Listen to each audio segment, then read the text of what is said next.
Bonjour. Aujourd'hui, j'ai envie de comparer deux blessures qui peuvent être souvent confondues. C'est la prochaine que je vais traiter, c'est celle d'abandon, comparée à la blessure d'injustice, pour laquelle il y a déjà eu plusieurs podcasts. Alors, on va commencer par la blessure d'injustice.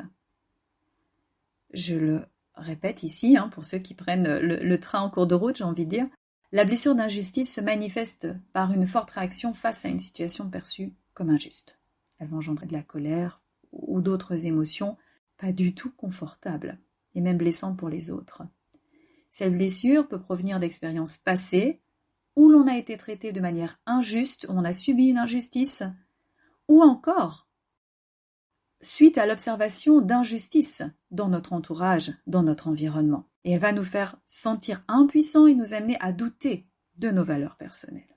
Et puis en face, on a la blessure d'abandon, qui se manifeste par une peur de l'abandon et de la solitude. Cette blessure de l'abandon va provenir de l'expérience d'avoir été abandonné ou négligé dans l'enfance, et parfois même elle va être activée ou réactivée après la perte d'un être cher. Elle nous amènera à rechercher constamment l'approbation des autres et à avoir peur de nous engager dans des relations profondes. Je détaillerai la blessure d'abandon ces prochains jours.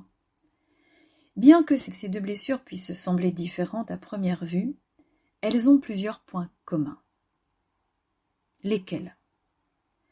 Eh bien, les personnes qui souffrent de ces blessures peuvent avoir tendance à se sentir victimes de leur environnement. Là, c'est le point commun. À rechercher la validation ou la protection des autres. Donc, on revient au statut de victime qui a été expliqué dans le cadre de la blessure d'injustice. Et elles peuvent également avoir des difficultés à se connecter à leurs émotions, à faire confiance aux autres aussi.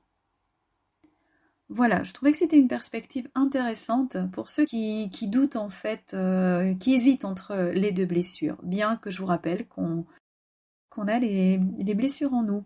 Voilà, à différentes intensités, elles se réveillent une fois à un moment donné, puis une fois c'est l'autre, enfin bon. Il y a vraiment matière à travailler sur soi avec les blessures.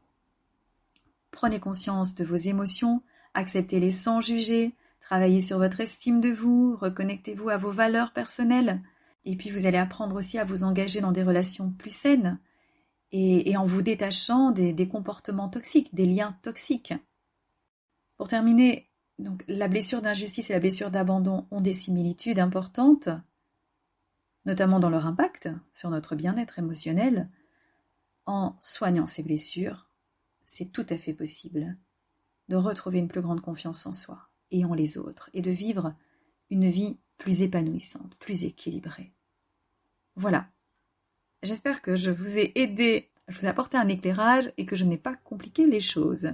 Vos commentaires me le diront. Merci de m'avoir écouté. À bientôt.